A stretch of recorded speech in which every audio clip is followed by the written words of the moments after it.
yêu nhau thì chịu cho lòng mình là cơ cho chúng ta.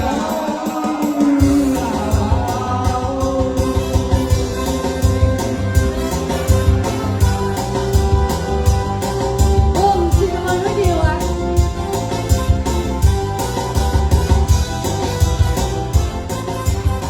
Và cũng xin gửi lời xin lỗi tới quan khách vì nhà trai đã chiếm một cái sân khấu.